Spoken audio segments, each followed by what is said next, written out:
this up front. David Brewer. Yeah, if you'll go up to the top, let me see. And once you get up there, just remain standing and introduce yourself to us.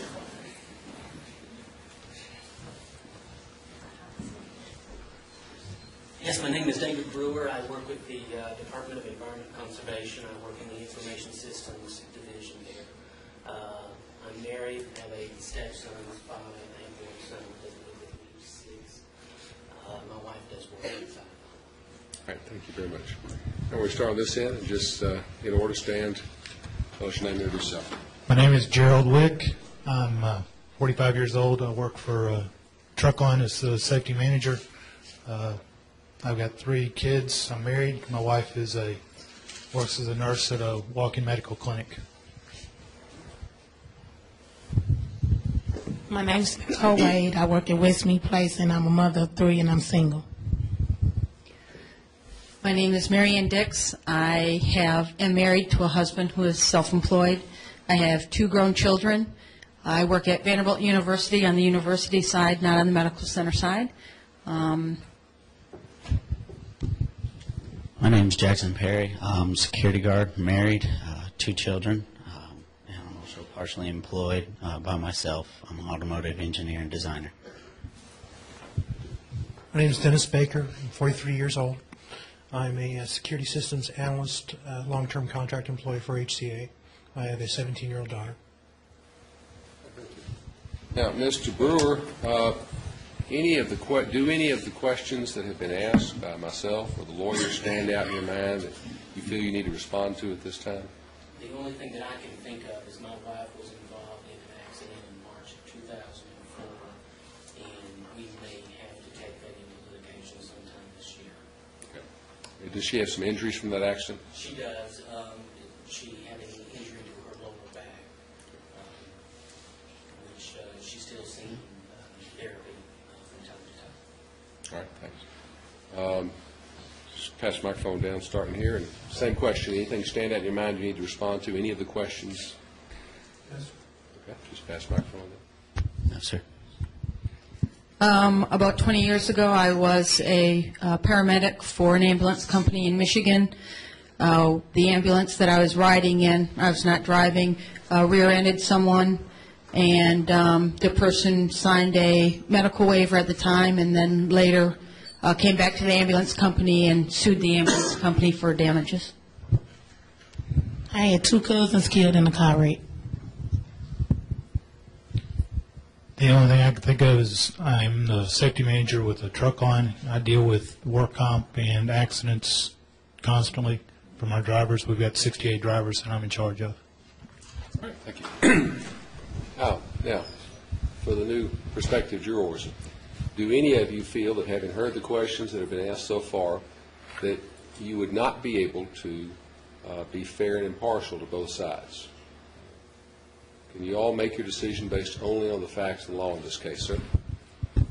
With dealing with the trucking accidents all the time, I'm basically, as far as being able to give a financial amount of money or anything like that, I have a hard time doing that.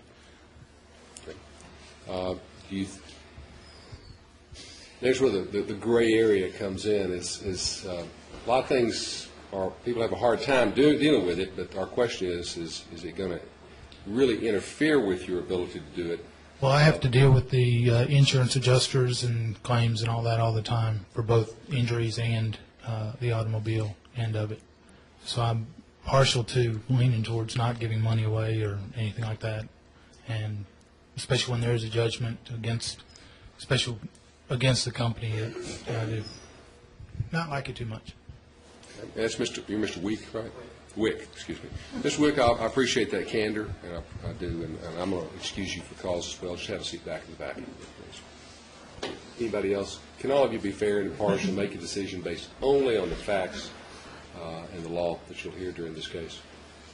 If you can't, that's okay, too, but I want to make sure that you can. All right. I've got a question. My accident was quite a long time ago, and I financially was not hurt, and I would like to think that I can be partial. And my husband is a small business owner.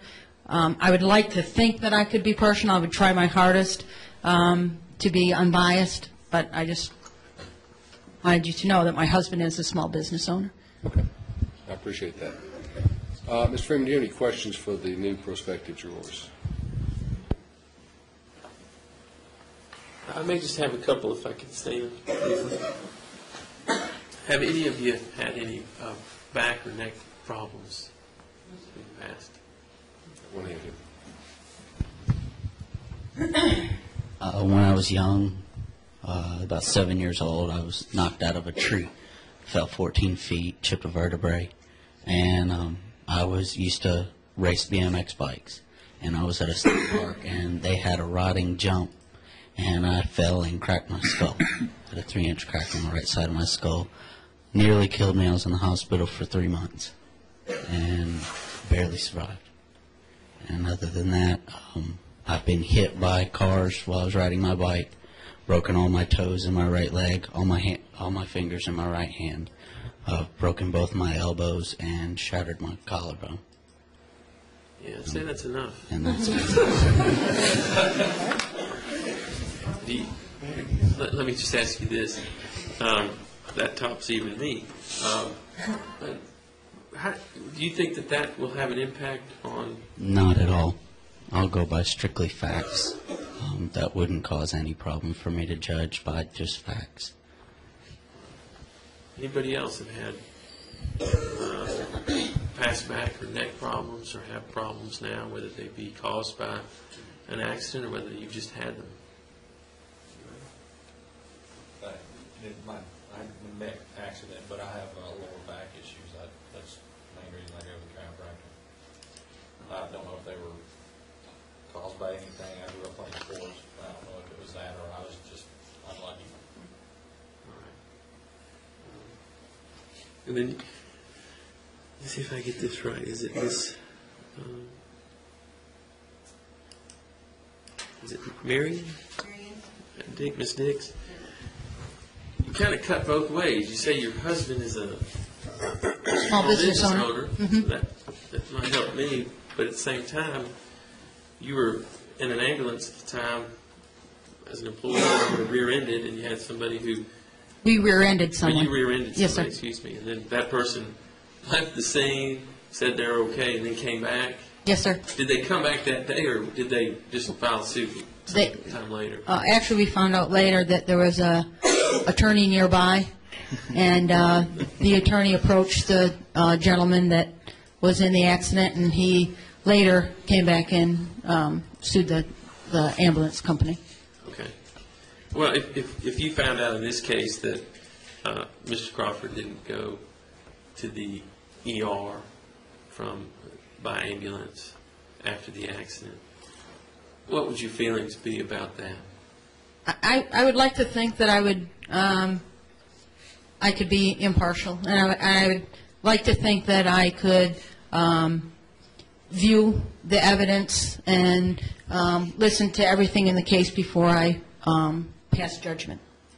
Well, the reason it brought your story that you described was of concern to me because I'm wondering if the fact that he didn't go immediately to the ER, whether that in and of itself will make you raise a question. But I mean, will it cause you to think twice about awarding money in this case? I would like to. My gut is to say that I believe that I could be as partial as that. I don't think that would come into effect. I mean, that's what I would like to think. I believe I could be as honest and as partial as possible. What type of business is your husband in? He owns a ceramic tile business. He installs ceramic tile in new homes. And if he's unable to do that type of work, what does that do to his income?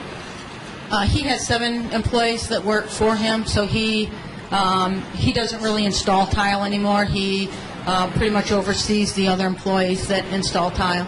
Occasionally he has to, in an emergency, he has to set tile, but he doesn't do that so much anymore. Right.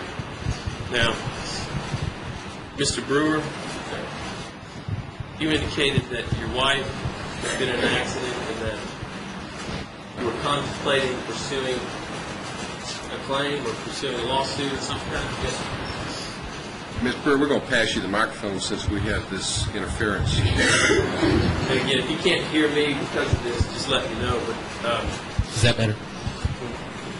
What's happening that's causing you to contemplate a suit? Not going into a lot of details other than the fact that she was involved in an accident that was not of her fault. She did sustain some injuries that did cause some time off from work, and we're still looking into how long those damages of her lower back will be sustained. And in as such, we realized the insurance companies were not really wanting to settle with what we thought was a fair and equitable settlement. But when it comes to this, I have no preconceived ideas one way for your client or for the other client. I will treat both situations very fairly. But you can understand why there would be a need at some point to file a lawsuit. We'll have an issue with that. I would hope that it would not get to this situation, but I can understand from certain situations of why lawsuits are needed. I have a better understanding of why lawyers are needed as well. Thank you, sir. I don't believe I have any other questions. Gilmore, do you have any questions? Just one or two, Your Honor. Mr. Baker, you work at HCA, and Gray Mitchell also works at HCA. Do you know him at all? No, sir. Okay. Anything about the fact that he works with HCA and you do too that might influence your decision in this case? No, sir.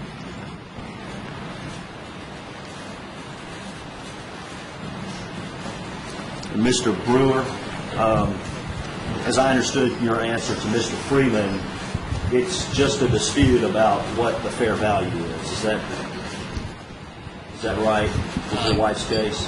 That's correct. The insurance company came back with an excessively low settlement, and they were very rude to us. And so we had to seek legal advice, and that's where it stands currently. I have no preconceived ideas again. Thank you. That's all I have, Your Honor. We're ordering blankets, I think. I'm not sure. I'm sorry. For the lawyers, too. Slips, please. In July, we're looking for this air conditioning.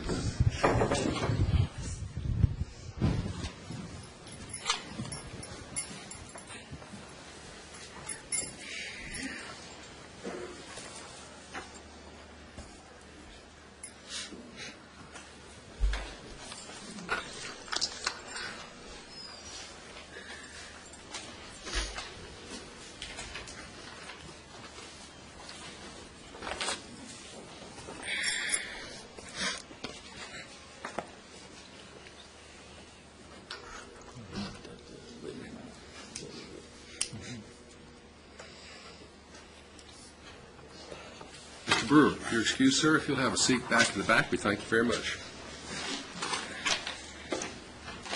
Thank you. Dennis Baker,